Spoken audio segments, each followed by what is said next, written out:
Bonjour Angélique, merci de nous recevoir pour cette interview. Merci à vous d'être venu jusqu'à moi. Alors aujourd'hui, le thème porte sur l'amour. Ah, l'amour, c'est... Alors ça, c'est un sujet inépuisable, hein. À travers le temps, c'est quelque chose... Ouais, c'est magnifique, c'est un beau thème. Je crois que depuis quelque temps, on commence à avoir une vision un petit peu plus juste de ce que c'est, de ce qu'est véritablement l'amour, en fait. Je suis heureuse qu'on en parle. En fait, on se rend compte que l'amour, en fait, joue un rôle bien plus grand et bien plus noble que celui nécessaire à donner la vie, quoi. Hein. J'exagère un peu, mais si on regarde bien, jusque-là, on n'était pas si loin. Alors qu'est-ce que l'amour pour toi? Alors, c'est une question qui peut pas être si simple et en même temps tellement compliquée. Alors, je vais essayer de m'expliquer correctement. En fait, c'est compliqué parce que c'est une question qui peut pas être appréhendée que par le mental. Et toutes les explications que je donne ici peuvent pas remplacer le ressenti profond de l'expérience, hein, qui va au-delà du mental. Selon moi, il n'y a qu'une seule source d'amour. Mais elle se manifeste de façon différente dans notre vie humaine. Alors bien sûr, on connaît l'amour filial, l'amour amical, l'amour de couple évidemment, la compassion qui en fait partie. Et autour de ça, en fait, tous les individus n'expriment pas l'amour de la même façon. Et également, les capacités à aimer ou à recevoir l'amour peuvent varier, hein, selon les gens. Mais pour moi, ce qui est essentiel, en fait, c'est de distinguer deux notions. L'amour humain d'abord, hein, qui est un sentiment, et l'amour universel qui, là, en fait, c'est un état d'être. Donc le premier, avant tout, c'est un lien entre deux âmes, entre deux cœurs. Alors que le second, c'est plutôt indépendant de toutes les causes et les circonstances extérieures. Cet amour universel, en fait, c'est la source de toutes les manifestations d'amour, donc y compris de l'amour humain. Mais par contre, l'inverse ne va pas de soi du tout. Hein. Et cet amour universel, c'est une vibration qui génère véritablement, profondément la compassion, la tendresse envers l'autre, mais envers soi-même aussi, hein, parce que ça, il ne faut pas l'oublier. Alors, puisqu'on parle plutôt de l'amour humain, ça c'est vrai que l'amour humain devient complexe en fait lorsqu'on perd son ancrage à la source finalement. Et quand on y pense, je pense que si on a autant de guerres, autant de saccages de la nature, de mépris de la vie animale et humaine en fait, de violences quotidiennes sous toutes ses formes, qu'elles soient physiques, verbales, psychiques, hein, c'est parce qu'une majorité d'entre nous n'est plus connectée à cet état d'être en fait. Et si on réfléchit bien, je me dis finalement, chaque être humain court après le bonheur, cherche le bonheur. Et en fait, je pense que le bonheur qu'on cherche finalement, c'est de retrouver cet état d'être, cet état universel en fait, d'amour universel. Pourquoi tellement de couples se séparent?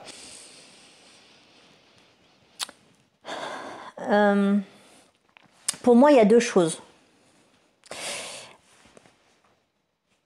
La première, c'est qu'en fait, une relation amoureuse ou amicale, hein, d'ailleurs, on va parler des deux, en fait, c'est pas forcément voué à durer.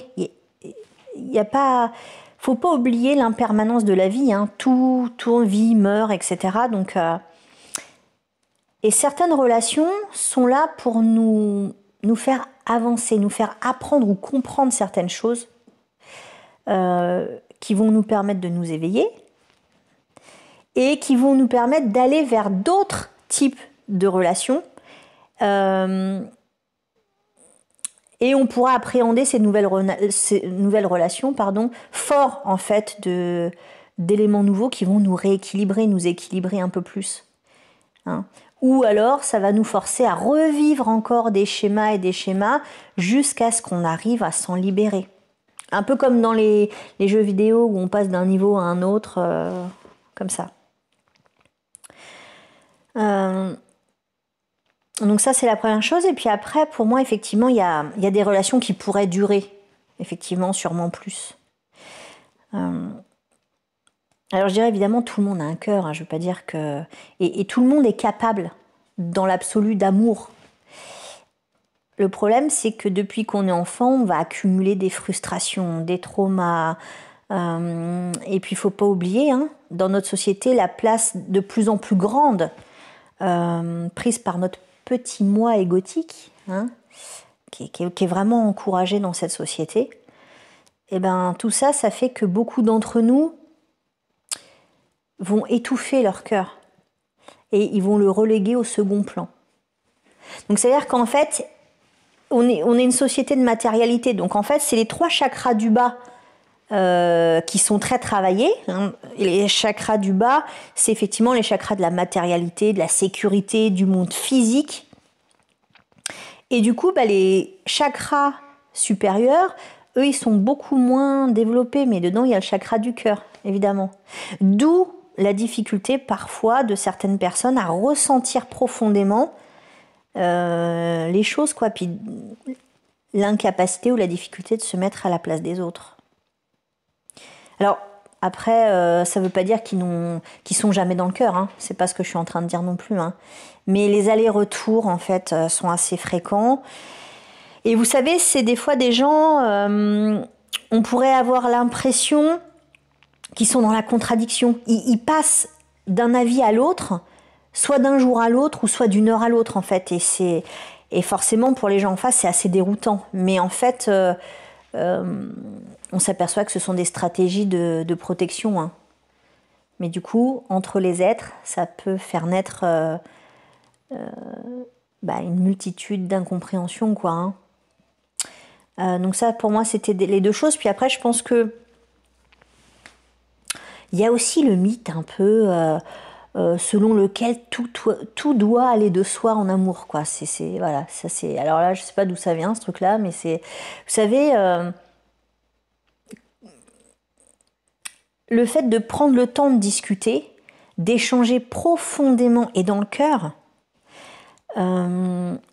pour certaines personnes, ça peut paraître inutile ou effrayant même, hein, parfois. C'est ces choses qui font peur.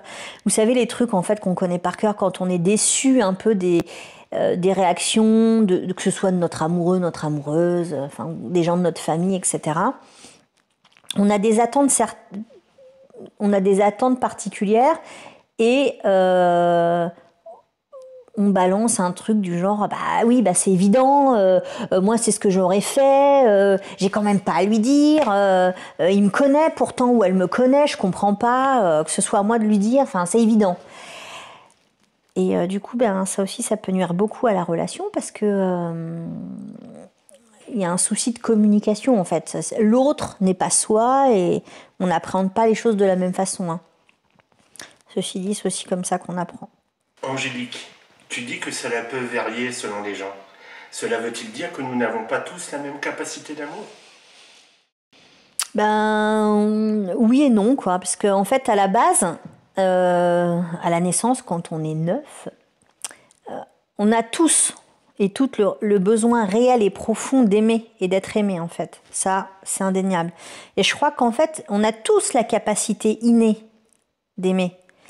Mais comme j'ai dit tout à l'heure, en fait, en grandissant, pour faire face à nos peurs, à nos blessures, à nos frustrations, à nos traumas émotionnels, etc., tout ce que nous traversons, on a tendance à développer des résistances et puis des habitudes de méfiance et on se ferme au fur et à mesure.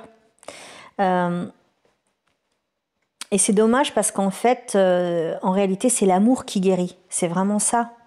Et l'amour de soi, bien sûr d'abord, mais également l'amour à travers le regard de l'autre, hein.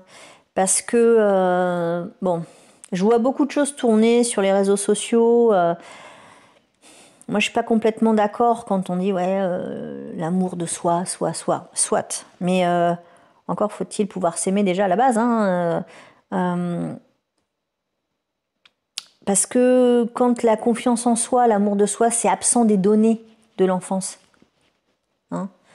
Alors c'est sûr que l'autre, c'est pas notre remède miracle. C'est pas ce que je suis en train de dire. Hein. C'est certain, mais il peut être une main tendue pour être plus fort, une forme de béquille, pour nous permettre de venir nous connecter au fur et à mesure à cette force, à cette confiance en soi, à cet amour de soi, tout doucement. D'accord ? Et ces expériences, au fur et à mesure, vont nous réconcilier avec nous-mêmes. Par contre, là où il y a un leurre, effectivement, c'est si on attend de l'autre absolument qu'il règle notre problème, nos failles, là, on n'est pas d'accord. On ne doit pas être passif. Mais n'empêche que d'avoir une main qui nous regarde avec bienveillance, avec amour, avec confiance, on va commencer à se dire que si on a ce regard-là sur nous, peut-être qu'on peut donner la main et puis au fur et à mesure toucher du doigt ça, quoi, et puis se l'approprier au fur et à mesure. Et c'est certain qu'on a tous et toutes nos plaies, nos blessures. Chacun d'entre nous, il n'y en a pas un qui échappe. Alors si j'ai bien compris, tu sembles faire l'apologie de la loi du cœur. Ah mais tout à fait. Complètement. Ça c'est... Il y a trop de gens qui pensent qu'en fait que d'être dans le cœur, ça rend faible et que ça nous met à la merci des autres. Mais en fait, pour moi, ce sont nos manques, nos stratégies qui nous mettent souvent dans cette mauvaise posture, en fait. C'est être dans l'amour, c'est être dans l'amour avec quelqu'un, ça signifie pas céder à tout. Ça veut pas dire tout accepter. Mais le problème, c'est que si on considère l'autre, que ce soit notre compagnon, notre compagne, etc., comme un danger, du coup, ouvrir son cœur et montrer ses fragilités, ça peut faire peur, ça devient compliqué. Et du coup, chacun reste dans une forme de réserve. Ah non, je peux pas oser lui dire ça, je peux pas faire ça, je peux pas dire ci, parce que sinon il risque de... Et du coup, ça devient compliqué, en fait, dans la communication et dans le fait de se montrer soi tel qu'on est. Et je me suis rendu compte également que, parce que depuis tout à l'heure, depuis le début de l'interview, on parle de l'autre, de ce qui se passe chez l'autre. Mais chacun joue un rôle en fait essentiel dans la possibilité d'établir une vraie communication. Et donc nous aussi. Et des fois, la façon dont on amène les choses, dont on essaie de les présenter, c'est pas toujours à l'avantage d'un dialogue correct en fait, établi. Et je sais à quel point c'est pas simple, même avec la meilleure volonté du monde. J'ai un ado à la maison, donc je vois bien. Mais finalement, accuser l'autre de ne pas être dans l'amour et le tenir responsable de l'échec du dialogue, c'est un peu réducteur et c'est un petit peu injuste parfois. Du coup, et en fait, il y a peu de temps, j'ai commencé à m'intéresser à une méthode que je trouve vraiment formidable pour aider à établir un vrai dialogue de cœur, c'est la CNV, la communication non violente. Et si ça vous intéresse, j'invite d'ailleurs les internautes à aller faire un tour sur la chaîne YouTube d'Isabelle Padovani, c'est une éminente quand même dans ce domaine. Elle propose des petites vidéos qui sont assez ludiques, assez sympathiques pour expliquer un petit peu le principe. Alors pourquoi au début d'une relation, tout nous semble parfait ? Bonne question. Je pense qu'en fait, c'est pour donner au couple la possibilité de s'ancrer, de le rendre solide. Parce que parce qu'en fait, on est humain, on reste des humains. Comme on l'a dit, on a besoin d'affronter nos propres peurs, nos propres peurs, nos différends, etc. Et qu'à un moment donné, on sera confronté obligatoirement, grâce à l'autre d'ailleurs, on y sera confronté. Et du coup, pour que ça puisse se faire au sein du couple, il faut quand même des bases solides. Alors, si dès les premières semaines, on se trouvait confronté à ça, sauf qui peut. Donc en fait, la vie nous propose quelque chose d'un peu idyllique et paradisiaque avant, pour qu'on ait le temps de s'ancrer. Tu fais un parallèle entre société de consommation et amour alors ? Oui, malheureusement, oui. Je pense qu'il ne faut pas oublier que l'être humain, avant d'être des adultes, on était des enfants et l'être humain apprend par mimétisme, essentiellement. Et on a construit une société qui consomme, qui évite de se poser des questions et qui cherche la performance finalement en toute chose. Et comme on n'a plus trop le temps, on ne se pose pas de questions, on juge, on n'écoute plus, et en fait, on s'enferme dans son petit moi égotique, ce que je disais tout à l'heure. Et même sans aller jusque dans le couple, pourquoi est-ce qu'il y a autant de gens seuls ? Parce que beaucoup définissent des critères très stricts selon lesquels ils peuvent aimer et ils doivent aimer. C'est comme ça. Donc, ils cherchent à satisfaire des désirs. Plus que des vrais besoins. Et du coup, ça donne des gens qui cherchent un partenaire ou une partenaire qui serait exactement comme on veut physiquement, dans sa façon de penser, dans ses réactions, dans sa personnalité, etc. Donc toujours en fonction de notre petit ego. Parce qu'en fait, on nous a appris, on nous a conditionnés à être en connexion avec l'extérieur, mais pas du tout avec notre intérieur, en fait, enfin avec notre interne. On est une société de l'extériorité, faut pas... Ouais. Mais ceci dit, il y a un truc formidable avec l'amour, avec l'énergie d'amour.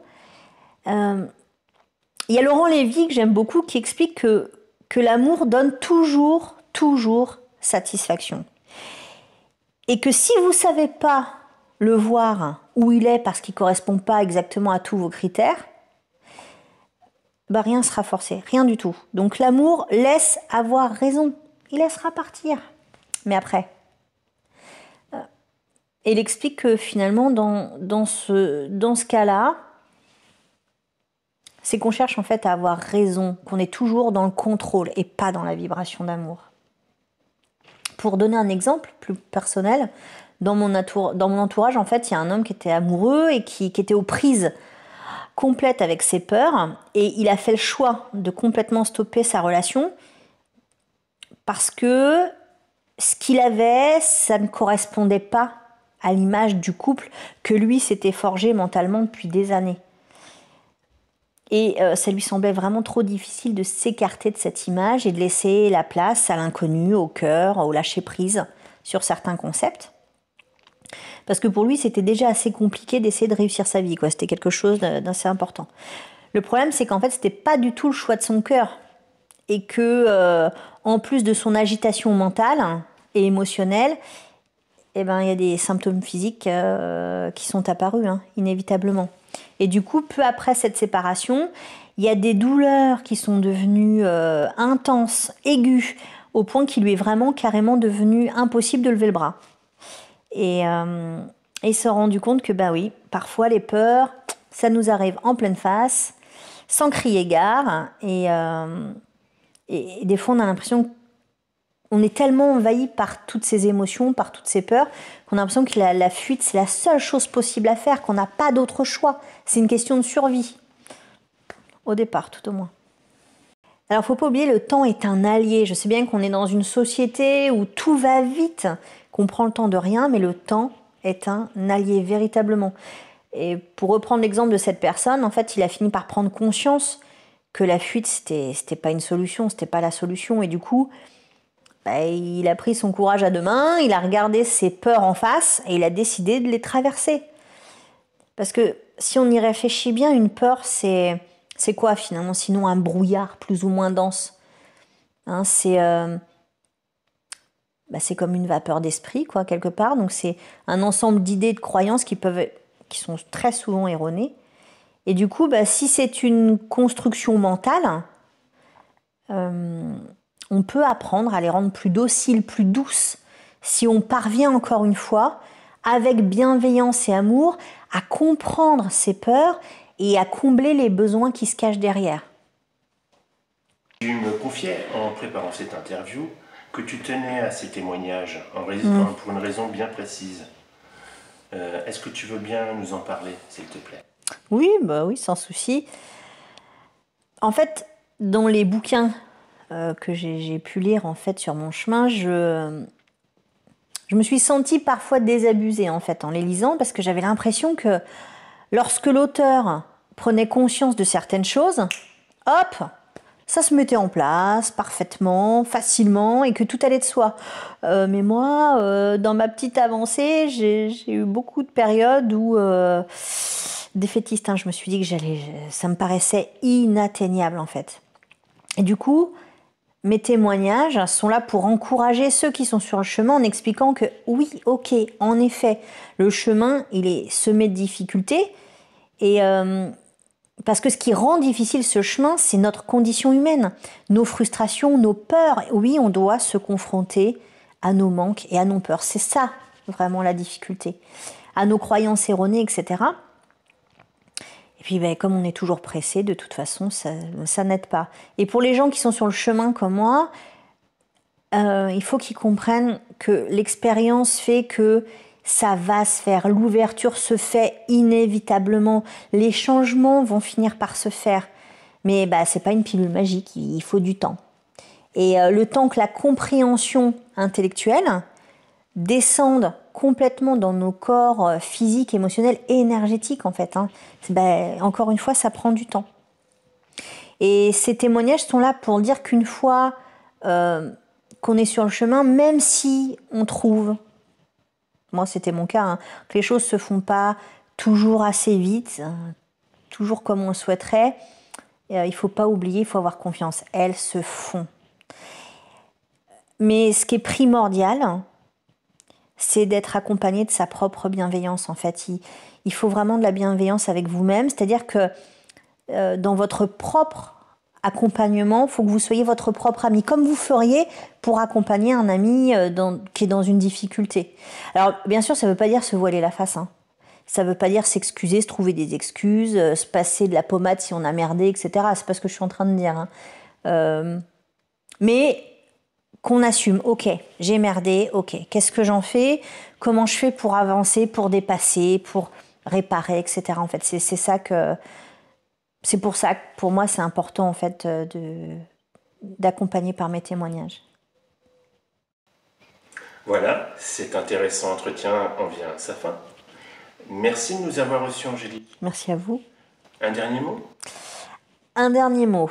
Je crois que ce serait que chacun trouve la voie de son cœur en fait, et sans peur. Ouais, je crois que ce serait le plus beau cadeau que chacun puisse se faire et le plus beau cadeau que chacun puisse offrir au monde. Vraiment. Et merci à vous pour cet échange. Namasté.